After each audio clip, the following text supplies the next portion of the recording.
bem-vindo ao Musicology. É um prazer, é uma honra receber-te aqui. Obrigado, Sam.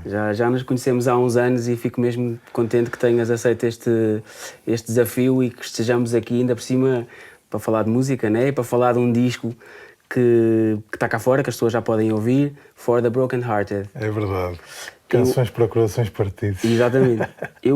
Eu sinto que esta é uma era, é muito das canções soltas, mas este eu acho que é um disco que é para se ouvir do início ao fim, porque é muito uma espécie de road trip sobre uma relação que acabou. É muito um disco de cura, de libertar os sentimentos que são menos bons e não nos acrescentam, mas tudo sobre uma coisa que acabou. Eu vou já dar aqui um spoiler e dizer que parece sempre muito egocêntrico quando eu digo isto, mas eu escrevi o disco que eu precisava de ouvir nessa fase da minha vida.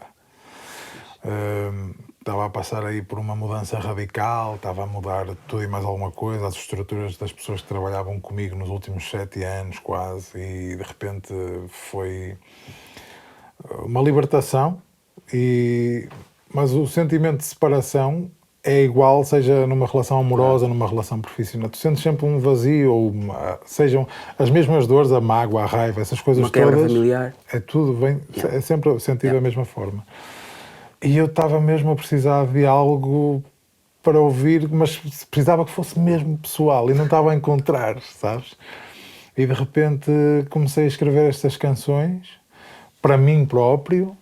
E ainda bem que esta dor da separação é uma dor tão universal, porque as pessoas vão se conseguir identificar na mesma. É super relacionável, não é? É, mas em primeiro lugar, em primeira instância, eu estava a escrever mesmo para me tentar curar a mim, sabes? É assim quase um catalisador, falar sobre as minhas dores e sobre as minhas aspirações, o que é que eu quero. Tem sido sempre assim no teu percurso?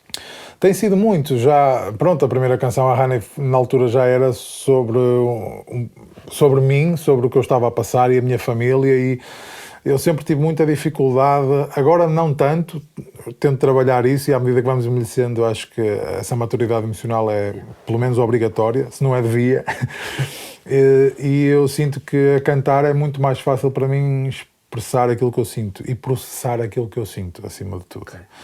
Porque é um ato de cura. É um ato de cura. Eu estou a ouvir estas canções agora e eu ouço de repente uma canção como a Falling Down, que fala sobre a depressão e reclamares a tua vida de novo, tomar as rédeas à tua vida e limpares o sótão e voltares-te a erguer, sabes? E voltares a reconhecer-te. E eu ouço aquilo e penso, porra, precisava mesmo de ouvir isto, sabes? E sinto-me grato por conseguir fazê-lo dessa forma, porque eu sei que às vezes não é muito difícil lidar com e processar os sentimentos, e a música é mesmo a minha melhor ferramenta e é uma mais-valia na minha vida. Sentes que este disco espelha um bocado essa mudança? Sem dúvida, é um disco que fala sobre as fases de uma separação, passamos por tudo e mais alguma coisa aí, tens a carência, tens o sentimento de seres negligenciado, tens a ansiedade, tens aquela raiva de não conseguir ultrapassar um assunto, assuntos mal resolvidos acima de tudo. Tens o meia-culpa em que assumes que, ok, o tango nunca se dança sozinho, eu também tenho culpa nisto. Tens tudo, e depois tens a superação, acabas por ter a superação. Eu sinto que, para mim, a Carry On é uma canção que deixa muito... O que é que tu fazes? Olha, apanhas os pedaços, pegas neles e continuas em frente, porque o que está para trás já passou. Acho que não é assim tão frutífero viver a vida com um olho no retrovisor. E então, não é? Se tu vais para a estrada, eu pego na moto, eu adoro andar de moto. Preferes a moto ou o Mustang? Eu prefiro, neste momento, que fui buscar a moto hoje ao mecânico, já não andava nela há 2 anos, prefiro a moto. Mas o meu carro, sim, adoro o carro. Mas isto para dizer o quê? Eu sempre que eu vou pegar na moto, eu pensar, eu posso ter um acidente de moto e vou-me magoar. Eu não vou aproveitar a moto, sabes? E a vida é feita de probabilidades. Às vezes é só saber em que é que tu vais jogar. É um jogo. Estás sempre... You're always gambling. Tipo... Tu escreveste estas canções, ainda estavas a passar por aqueles sentimentos ou já havia alguma distância? Não, estava mesmo no olho do furacão. A sério, tenho aí canções que eu escrevi mesmo no dia em que o sentimento me vinha. Às vezes eu achava que já tinha curado esse sentimento e de repente aquilo refletia-se numa parte da minha vida pessoal. E às vezes também tens de fazer esse exercício, olhar para as pessoas que estão à tua volta e dizer, mas eu não estou, isto não é com elas, afinal, sabes? E de repente começa a fazer uma introspecção e essa análise às vezes é o que dá mais trabalho, é perceber de onde é que vem. Não, ok, desculpem mal, estou muito chateado, muito irritado, estou a partir tudo, mas eu acho que isto não é convosco. Se calhar é alguma coisa mal resolvida. E de repente saiu o Broken Glass, fala sobre essas insónias, os assuntos mal resolvidos, a ansiedade que te ataca do nada. A música fala mesmo sobre isso. É uma canção sobre a ansiedade e o seu dom de nos apanhar no momento em que menos precisamos dela. Desculpa interromper-te, acordas às 5 da manhã. Não é o que diz o verso? Não, estou a dizer que faltam 10 minutos para as 5 da manhã e eu ainda não consegui adormecer. 10 past 5 and I'm wide awake. Estás com uma grande insónia. Can't move past my own heartbreak. Estás a ver? Às vezes estás sozinho, chateado sozinho, não é com nada, coisa contigo mesmo. E a canção fala sobre isso. E eu escrevi este disco praticamente todo entre as 4 e as 6 da manhã. Uou. Eu estava numa fase em que não conseguia dormir, tinha muita insónia, tal como diz nessa canção. Ia para a cama com a minha namorada, ela adormecia, eu esperava que ela adormecesse, levantava-me, vinha para a sala, pegava na guitarra que a minha avó me deu. A minha primeira guitarra foi onde eu escrevi todas as canções deste disco. Não sei se há um magnetismo qualquer, mas... E começava a nascer o dia, eu pensava, ok, já fiz o meu horário, vou para a cama. E de manhã acordava e mostrava-lhe, olha, tem esta canção dele, mas quando é que escreveste isso? E eu, olha, hoje, esta noite. Então foi escrito muito tudo aí nessa hora do lobo, este disco sobre o coração partido.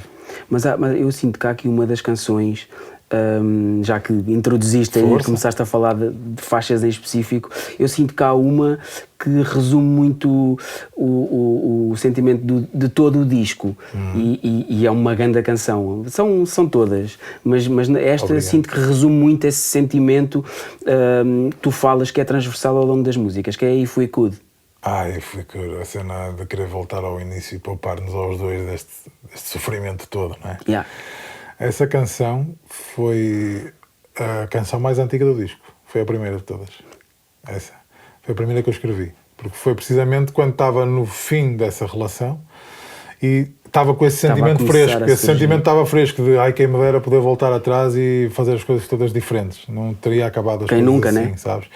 E é aí que tens a questão de assumir a meia-culpa também, dizer eu gostava de ter estado mais lá para ti também, gostava de ter dado mais de mim próprio, podia ter feito coisas diferentes e se calhar não fiz, quem me dera que pudéssemos voltar ao início. E essa canção resume, sim, ainda bem que achas isso. Eu senti isso. Porque é mesmo o sentimento de let's put love on a shelf, vamos pôr o amor numa... Sabes onde é que vem essa ideia agora, curiosamente? Não sei se te lembras do filme Toy Story, havia um pinguim que tinha engolido o apito. Sim. Lembras-te dessa cena? E onde é que ele estava? Estava na prateleira dos bonecos esquecidos, que era a mãe dizia que era para descompor e pôr numa prateleira e nunca mais se lembrou dele. Ele ficou lá a ganhar pó, depois eles encontram e ele até engasga-se todo com o pó e não tem apito. E é daí que vem, vamos pôr o amor numa prateleira e nunca mais olhar para ele. É precisamente a falar desse pinguim que ficou esquecido, sabes? Por ali esquecer-me. É mesmo isso, a ganhar pó. E é engraçado, eu sinto que no teu último single, Call You Again, parece que ainda não tinhas noção do que estava a acontecer, do que vinha por aí. Sim. Mas na Gone, parece que já previas o que poderia vir. A Gone meio que dá um mote, o sentimento da Gone, que é aquele ciúme de... Quando aí sentes que não és visto como uma prioridade, estás a ver? A Gone fala, a história é basicamente esta. É alguém que está chateado com a namorada, porque ela ainda mantém uma amizade com o ex. E não conta ao ex que namora, atualmente. Certo. Então é precisamente essa dualidade de, mas porquê é que tu não lhe podes contar? Porque eu não o quero magoar. Mas porquê é que não podes magoá-lo a ele, que é o teu ex, e estás-me a magoar a mim, que sou a pessoa que está contigo?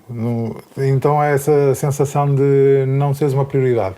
Não sentes que isso meio que já poderia ser um prenúncio de que as coisas não iam correr bem? É um pouco, e é daí que vêm muitas das inseguranças que dão lugar à Call You Again, porque a Call You Again fala sobre a ansiedade de namoro, sobre aquele controle excessivo, a necessidade de querer saber da pessoa, quase porque já vem, sentes-te inseguro de coisas do passado, não é? Essas questões mal resolvidas, estás ali naquele limbo, e em vez de te distanciares, parece que exiges mais à outra pessoa uma certa reafirmação de que quer estar contigo e que quer estar ali. E então a Call You Again fala muito, eu vou-te ligar outra vez. É tipo uma canção mesmo sobre a ansiedade do namoro, eu vou-te ligar outra vez. Mas depois também tens a Sit Back, Sim. em que tu ganhas a noção de que não há volta a dar. É um pouco. E a Falling Down é a superação. A Falling Down para mim é total superação, porque é essa canção que estava-te a falar no início, Sim. que fala mesmo... Isso é quase uma letra que eu comecei por escrever para o meu pai, porque o meu pai é sempre o meu melhor conselheiro. Ele próprio também é uma pessoa muito introspectiva e já teve grandes duelos com a sua mente. Então é uma pessoa a quem eu busco sabedoria. E essa canção fala mesmo para ele. Eu estou a falar para ele porque foi depois de uma conversa com ele que ele me disse: filho, tu tens sempre duas vozes, uma em cada lado. Tens que escolher qual é que queres que fale mais alto. Tu é que fala. E às vezes tens que ser tu a levantar a voz. Mas quem é que manda aqui? E ele é assim muito engraçado. E a música, tipo, I'm on my knees, I just lost this fight. Father, help me see the light. E não é Father tipo um padre, uma santidade, é Father do meu próprio pai. Estou a pedir, pai, é por literal, favor, não é uma coisa religiosa. Sim, não é religioso, é mesmo. Estou a pedir um conselho ao meu pai: pai, ajuda-me, que eu já não sei mais o que fazer sozinho, preciso de alguém que me ajude. E normalmente é ele, e então eu escrevi essa canção para ele. Ele nem sabe, ele quando souber, eu nunca lhe disse. Ele adora ter canções escritas para ele. Mas o teu pai é o conselheiro, mas a tua mãe é que é o porto-abrigo. A minha mãe é total porto-abrigo. Tens alguma faixa no disco que sintas que tenha surgido de alguma conversa com a tua mãe? Ui, eu tenho algumas canções que me lembram de histórias que a minha mãe me conta do início da relação dela com o meu pai, por exemplo. E há uma canção que é Get Together e fala sobre continuares a apaixonar-te pela pessoa que está ao teu lado. Lembras os teus tempos antigos. A canção diz mesmo: eu lembro-me de ser jovem, quando fazer amor era só por diversão, e quem me dera que me levasse outra vez a esses tempos onde não éramos só amigos, sabes? E que não era só que isto não era só uma imagem na minha mente, era uma realidade. Sim. Tipo, eu tenho saudades tuas, quero aproximar-me de ti. E eu lembro-me muito de algumas lições que ela me ensinou, porque, como é óbvio, os meus pais estão casados há 30 anos. Incrível. Mais 7 anos de namoro, eu acho que é goals. É mesmo, goals. E eles são malucos, são malucos do amor e são daqueles casais que te fazem perceber que não há regras. Tipo, nem sempre o que resulta para uns vai resultar para todos, sabes? O amor é um bocadinho ambíguo nisso. Mas ela sempre me ensinou que quando as coisas não estão bem, não se desiste delas à primeira. Estás a ver? Não podes rasgar as leves e vão para o lixo. Não, vais à costureira e dás uns pontinhos. E elas vão se aguentar mais um tempo. Não é? Estás a ver? Se calhar não ficam ficam perfeitas, mas ainda são as tuas calças. São as melhores, que são as calças que te sentam melhor, sabes? Conhecem melhor o teu corpo. E a Get Together talvez possa ter aí influências de histórias da minha mãe, sim, provavelmente. Parece-me que esta sonoridade deste disco não é muito intemporal. Tu tens pop, tens rock, tens blues, tens gospel, tens country, e eu acho que há aqui muito da tua viagem aos Estados Unidos, neste som. Tem muita coisa da América, sim. Eu já lá estive algumas vezes e é, sem dúvida, um dos sítios onde eu absorvo mais criatividade. As pessoas lá, a forma de estar, e principalmente se vais à Califórnia, eu sou muito cowboy, não é? Sempre fui, desde miúdo. Eu lembro de, com 12 anos, ir para a escola de botas texanas. Quem é que usava texanas? Também estiveste no Texas. Também estive no Texas. Mas usar texanas era uma coisa que parecia impossível naquela altura. E os pais dos meus amigos diziam: eu tive umas botas iguais a essas com 20 anos. E eu com 12 anitos na escola de texanas, né? Isso era sempre engraçado. E de repente, Los Angeles foi o único sítio, para além da Amarante, onde eu cheguei pela primeira vez e senti que estava em casa, sabes? Era quase... durante muito tempo eu dizia... Eu passei da Amarante só para vir para aqui. E de repente agora estou em Lisboa e... É uma vibração, não é? É uma energia que se sente, não é? É uma energia mesmo. E a forma de estar das pessoas, a forma como tu conheces as pessoas lá, é muito engraçado. Pode ser só a minha experiência, e mais uma vez, eu também só posso falar da minha experiência. Claro, claro. Mas foi sempre muito positivo e parece que é tudo muito natural lá, flui de uma forma que te deixa mesmo a pensar que a vida é mais fácil às vezes. Mas isto é o que eu senti. E é curioso porque eu acho que há muito dessa energia no disco, embora seja uma coisa, em teoria pode ser não, é mesmo pesada, mas acho que há muito dessa energia de que as coisas fluem muito naturalmente. Tu estás a contar aquela história sem peso. não te sinto derrotista, sinto-te conformado, a realidade é esta. Porque... E acho que até é uma das faixas que é um bocadinho isso.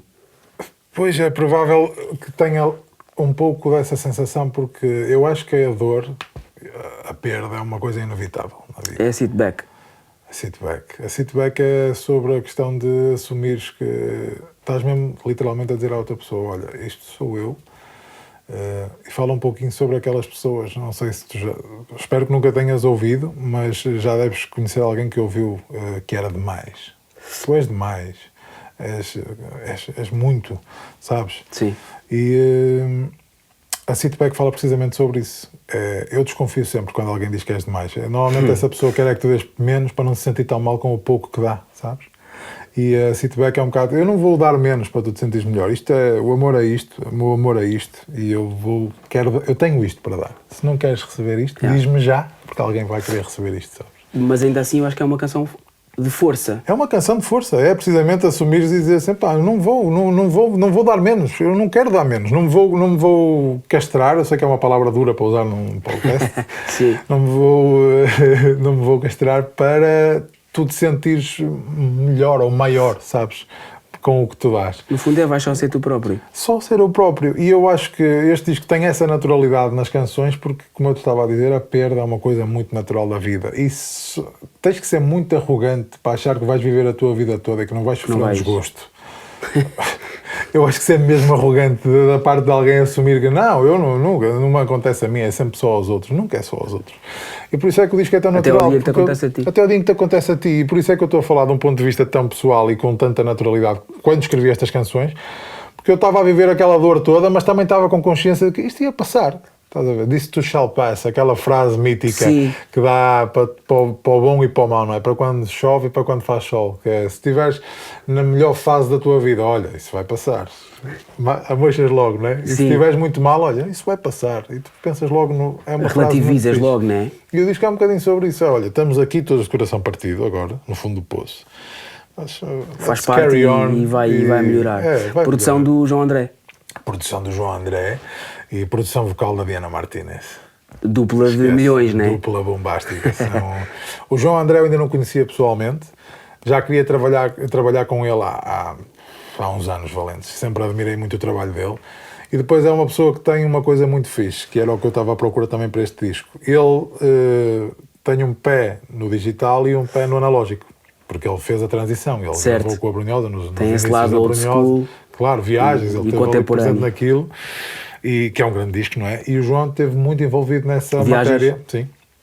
Ele era o baixista do Abrunhosa, não é? Sim. E de repente ele esteve ali muito envolvido nessa era do analógico, porque ele já estava a acontecer na era do analógico. E depois começou a desenvolver muito também na era do digital, que é o que vivemos agora. Mas como eu queria gravar o disco ao vivo... Essa é outra nuance super interessante, que é tu gravaste de uma forma... Eu não quero dizer old school, mas é verdade. Mas que ultimamente há muita malta a voltar a aderir, que é gravar o disco. Para quem não sabe, é gravar o disco em estúdio com todos os instrumentos a tocar ao mesmo tempo. A tocar ao vivo num concerto. E o mais comum é tu gravares em separado. Agora gravas as cordas, agora gravas a voz. Eu gravei assim a minha vida toda, até porque, não te vou mentir, fica muito mais barato. É muito mais... Vamos falar aqui abertamente. Sim. Somos artistas, todos a viver o mesmo universo. Sim. A não ser que tenhas uma editora gigante por trás de ti, principalmente se fores um artista independente, que é o meu caso. Que é o teu caso. Sou eu que trato das minhas produções todas, eu e a minha família, felizmente, as nossas gravar um disco não é nada barato. Não é nada barato. E gravar um disco ao vivo com músicos como os músicos que gravaram neste disco não é um disco barato. Mas não me arrependo de nada. É incrível, eu não sou daquelas pessoas que vai comer a um sítio e que paga e que se a comida for horrível e eu tiver pago muito, vou ficar desolado. Agora, se tiver sido uma experiência brutal, não me vai fazer diferença. E agora, este disco é precisamente isso. Eu juntei ali um grupo de músicos. O João André ajudou-me nisso. Estamos a falar do Eurico Amorim nas teclas, o Bruno Macedo na guitarra, Pedro Santos no baixo, o Ricardo Danin na bateria. Estás a falar de um grupo de músicos que... Super banda, né? Super banda. Dream Team. Yeah. E eles já tocaram muitas vezes juntos e em estúdio também funcionam muito bem. E isso passou para a gravação? E passou. Nós estávamos ali todos. Foram 5 dias enfiados no bar da Recorders, no Porto, com o João Brandão, que nos recebeu de braços abertos. Tu fechas os olhos, estás em Nashville, tudo em madeira, é um estúdio brutal. E gravamos ali um disco que deixa-me orgulhoso. Eu acho que esse som intemporal que tu dizes que vem precisamente de termos usado. É tudo verdadeiro. Não há nada naquele disco que seja falso. Eletrónico ou digital. Eletrónico, sim, temos sim, mas não há nada certo. que seja feito com do inteligência computador artificial. E é tudo coisas que estavam cá há 100 anos, daqui a 100 anos ainda vão estar aqui, sabes? Então por isso é que torna-se intemporal, esses instrumentos todos e guitarras verdadeiras. E eu cantei em todos os takes com a banda e de repente tinhas tipo 20 takes da mesma canção e eu cheguei à sexta-feira, ao último dia, era tipo, bem, malta, obrigado, até à próxima, foi um gosto. Mas foi uma experiência que me deixou muito mais rico. Tiveste a gravar quantos dias? 5 dias. 5 dias. 5 dias, foi muito fixe. Eu escrevi as canções em guitarra e voz, estava gravado. Chegamos lá sem eles terem desenvolvido nada, então estávamos a ver a canção a nascer na hora, sabes? A vestir a canção ali, foi muito fixe. Eu sinto muito que este teu disco, além de teres dado um salto em termos de sonoridade e da própria coesão do disco, é um disco super coeso. Obrigado. Eu quero-me parecer que a tua voz está over the top. Perdeste um bocadinho aquela ingenuidade do início, até nas letras, mas também na voz. E agora, tipo, atenção que o Nobel chegou. Olha, isso é dos melhores elogios que me podes dar. Nas letras, tenho que ser mesmo honesto, é a primeira vez que eu me permiti escrever profundamente sobre os temas. Até agora era aquele pop mais genérico um pouco, sabes? Era quase manter uma letra universal para um sentimento universal. Hoje em dia achei que podia aprofundar mais porque consegues transmitir na mesma a dor e aquilo que queres passar. Há uma segurança maior na maneira como tu cantas. Em relação à voz, eu acho que trabalhar com a Diana Martínez nesse disco foi... É bossa. É que nós já nos conhecemos há 10 anos. Ela é muito bossa. E de repente reunimos-nos aqui e ela é das minhas melhores amigas de sempre e puxa mesmo um lado mais wild meu a cantar, sabes? Ela vai mesmo buscar... Ela diz, aqui tens que subir, e obriga-me, e eu, não, mas não consigo. E ela, mas tens que experimenta, e depois dá, e fica, sabes? É cool, ela puxou muito aí essa veia rock e blues. Gostava de fazer aqui agora um pequenino throwback, que tu publicaste recentemente nas redes sociais, já percebeste que eu andei ali no teu Instagram a perceber o que é que andava ali a acontecer. Um stockzinho saudável. Um stockzinho básico. Publicaste um vídeo sobre o impacto da Honey no teu percurso. Era muito difícil tu preveres. Eu costumo dizer que há sempre ali aquele fator que tu não controlas. O talento nasce contigo, mas depois também o trabalhas, não é? Crias uma boa canção, mas depois isso não é sinónimo de que a coisa vai resultar. Portanto, era muito difícil tu preveres o que ia acontecer com esta canção. Sim, aquela teoria da bola de cristal é impossível. E uma canção é exatamente a mesma coisa. Tu podes pôr todo o carinho do mundo na canção e escolher trabalhar com o produtor X e usar até podes querer um violino Stradivarius naquela canção. Não é isso que te vai fazer com que ela seja um sucesso. Em última instância, na minha ótica, o que vai fazer com que a canção seja um sucesso é se conseguires contar uma história que seja honesta o suficiente para se conectar a outras pessoas. Pode estar a falar, eu estou a contar ali a minha história pessoal, era a minha doença, a falar para a minha família, naquela fase da minha vida, mas são milhares de pessoas e mensagens que eu recebo ainda hoje que aquela canção fez a banda sonora de alguma memória, sabes? E era a minha história pessoal, mas como é que é possível? Porque é uma canção com uma temática bem mais forte e dura do que se possa imaginar à partida. Mas o sentimento é honesto, é o sentimento da perda, medo da perda e aquele sentimento que nós temos quando amamos muito alguém, que era o que eu sentia na minha família. Eu acho que aquilo que custa mais, o que eu sinto, em morrer, em deixar de existir, é que nunca mais vais ter acesso às pessoas que tu amas. A ideia de não ter acesso às pessoas que eu amo e não acompanhar a vida das pessoas que eu amo é das coisas mais assustadoras que existe. Não é o escuro. Não é ficares ali para a eternidade num preto, ou vermelho, ou azul. É aquilo que fica para trás. É o que fica para trás. Não vais mais saber daquelas pessoas. Como é que eu vou saber da minha mãe, da minha namorada, o amor da minha vida, da minha irmã, do meu pai? Percebes? Essa ideia é avassaladora. É avassaladora. A questão de nunca mais vou poder saber de vocês. Isso assusta-me. Isso assusta-me mais do que morrer. Tu sentes que esta tua fase de transição e de, no fundo, de cura e de resolveres estes sentimentos e de mudança de editora, de uma relação que terminou, no fundo muitas coisas a acontecer e às tantas, isto também são palavras tuas, tu chegaste a um ponto em que dizes eu já precisava de uma vitória. Sentes que este disco é essa vitória que tu precisavas? Ai, sem dúvida, Samuel, porra. Que bela pergunta, parabéns. Parabéns por essa pergunta. Não, parabéns para ti, porque as palavras são tuas. Não, mas é mesmo, eu estava a precisar de... Primeiro estava a precisar de criar algo, outra vez, que me deixasse verdadeiramente orgulhoso, sabes? E eu estava a precisar de ter essa vitória. De repente eu olho para este disco e como eu sinto que ele é tão meu, saiu mesmo de mim, sabes? Fui eu que sofri aquelas situações, aquelas histórias. Fui eu que as traduzi para música e agora sou eu que estou a tentar levar esta mensagem mais longe e tentar que as pessoas se identifiquem e tentar ajudar pessoas até que estejam a sentir o mesmo. Isso, para mim, é uma vitória. De repente eu materializei algo que estava na minha cabeça e que pode ser ouvido por toda a gente. E eu acho que não há nada mais fixe na música do que essa partilha. É para isso que cá andas, não é? É mesmo. Para poder tocar ao vivo outra vez, poder subir aos palcos e ver as pessoas mesmo. Eu gosto muito de ver nos concertos a mudança do mindset das pessoas. É uma coisa que é notória, do início até ao fim. Muitas vezes mas tu também contribuis, desculpa interromper, tu também contribuis muito para isso, para esse shift de mood, sim, na audiência, com o teu sentido de humor. Sim, eu tu acho... espicaças muito o público, eu acho. Eu adoro mesmo puxar, porque é isso, tu estás num sítio, se já estás mal e te deixas ficar num canto, não é? Não, eu adoro puxar pela malta e muitas vezes vêm ao concerto, as pessoas entram mudas, caladinhas, porque vêm ali para ouvir as ranas desta vida e de repente eu começo a falar com as pessoas e a perguntar a história. Mas qual é a história aqui? E a falar de... Fazes um storytelling. Faço um storytelling, a falar sobre o ciúme, sobre as relações, sobre a ansiedade. Sobre... há um vídeo teu muito engraçado que tens nas redes a falar da Gone. A falar da Gone, sim, esse vídeo. Eu pergunto sempre ao público...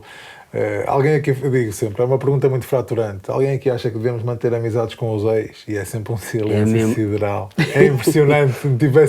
E há sempre alguém que se ri lá no meio. Eu costumo dizer: estás a ver, Jorge? Eu não te disse que não devias falar com a Fernanda. E o pessoal desmonta-se sempre a rir. E acaba por falar em assuntos que meio isso é muito genuíno, é muito teu, essa maneira. Isso faz mesmo parte porque eu nunca fui muito bom a dizer que não, mas nunca tive tabus. Estávamos a falar de concertos. 8 de novembro, Hard Club no Porto. 15 de novembro, no Capitólio em Lisboa. É isso. Vão ser 2 noites épicas para tocar este disco ao vivo. Somos For the Broken Hearted, do início ao fim? Não sei se vou... os Stones é que costumam fazer essa piada. Não, mas ainda não sei como é que vou tocar este disco. Sei que somos 8 pessoas em palco para traduzir isto para o live. Estou extremamente entusiasmado com essa Banda ideia. nova?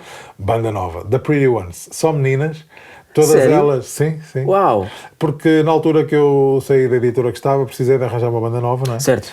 É um novo começo. É um novo começo mesmo. Em todas as frentes. Tudo novo. E achei que era mais fácil encontrar uma banda que já existisse e que já estivesse a tocar ao vivo e que até tivesse espaço para um vocalista. Mas acho incrível, desculpa interromper, acho mesmo incrível uma banda só de mulheres. É fixe, a ideia é fixe.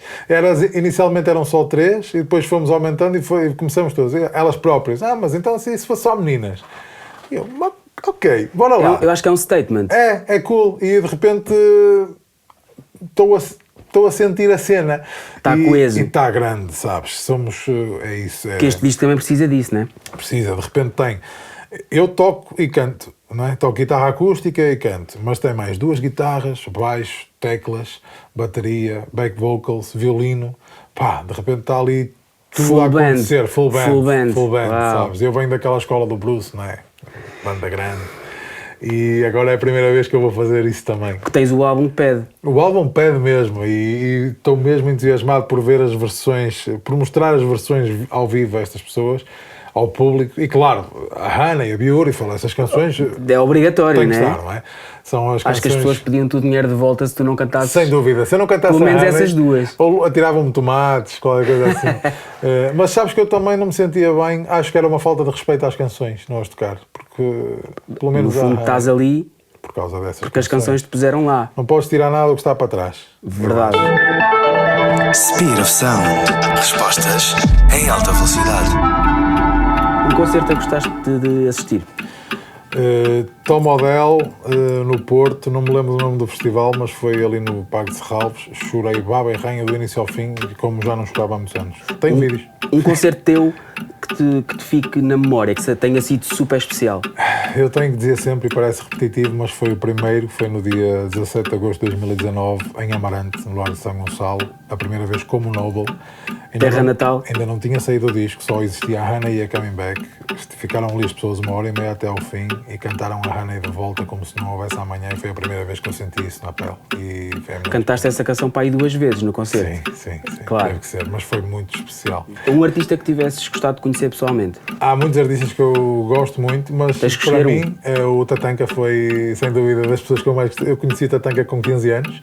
Ainda gravamos um disco juntos, de Leopard Skin, a minha primeira banda, nunca saiu. E já nos conhecemos há muitos anos. Eu acho que ele é dos bacanos mais rock and roll da parada portuguesa. E eu adoro o gajo. Uma referência musical? Referência musical, tenho que dizer o Bruce, que é a minha referência musical, mas hoje em dia já não sei, o disco tem tanta coisa. Tem Chris Stapleton, tem Elvis, tem tudo e mais alguma coisa. Um guilty pleasure musical? A Nickelback.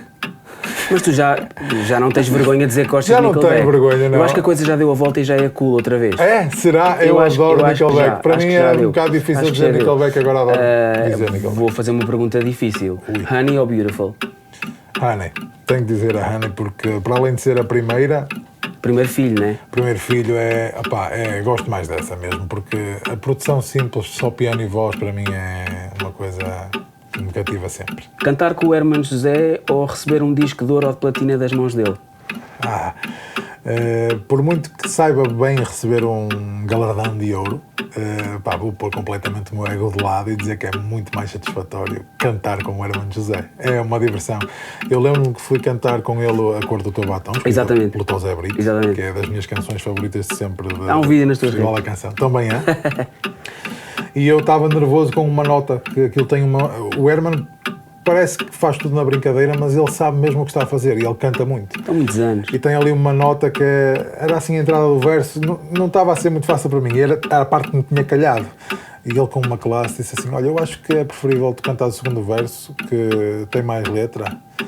Como quem diz, ele queria me dar o palco, sabes? Mas não era, ele estava-me a querer proteger daquela nota que eu não estava confortável. E ele ali, com uma classe só dos grandes, sabes? E deixou-me muito confortável, por isso cantar com o Herman é uma experiência que eu aconselho a toda a gente. Concerto nos Estados Unidos ou nos Coliseus de Lisboa e Porto? Quero muito fazer Coliseu de Lisboa e Porto. Mas foi especial LA? LA foi super especial, toquei no SAR Studios.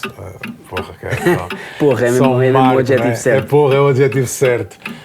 Tivemos lá Stones, tivemos lá Doors, tivemos lá Bob Dylan. Sala mítica. E eu toquei ali. Mas Coliseus do Porto e Lisboa? Coliseus do Porto e Lisboa, porque eu acho que tocar em casa é sempre outra coisa. Song You Should Know. Uma música que devias mesmo conhecer. Para mim, há uma canção que me levanta sempre a moral. É o An American Trilogy, do Elvis Presley. Podem conhecer, se ainda não conhecem, através do nome Glory, Glory. E aquilo são 3 canções de gospel do cancioneiro americano que ele juntou numa. E tem uma secção de sopros brutal. E há qualquer coisa na versão ao vivo em Las Vegas que transporta-te para um sítio diferente. A forma como ele comanda a banda, o Elvis, não é? É o Elvis. Não é à toa que ele é intemporal, não é? Claro. A forma como ele conduz a banda e o sentimento da banda até onde tu queres ir, e aquilo é quase uma oda. Ele está a falar para Deus. É uma canção muito poderosa mesmo. E ele também era bastante religioso. E essa canção é aquela que me dá-me vontade mesmo de fazer e sentir-me capaz. É essa canção. Portanto, no momento em que a malta precisa de um boost de energia e de sentir que ainda tem alguma coisa para dar, An American Trilogy, de Elvis Presley. Noble, obrigado. Sam, E parabéns pelo teu disco. muito obrigado pelo convite e por me receberes aqui. O sítio é espetacular e estou ansioso por ver esta conversa na net. A casa é tua. Obrigado. O Musicology é produzido pela Filtro, com apresentação e curadoria de Samuel Cruz, realização de Bruno Moreira, fotografia e música de Luís Água e identidade visual de Rafael Medeiros. Este podcast conta com o apoio dos estúdios Make It Loud e da Levis. Se gostaste deste episódio, segue-nos na tua plataforma favorita para não perderes as próximas conversas.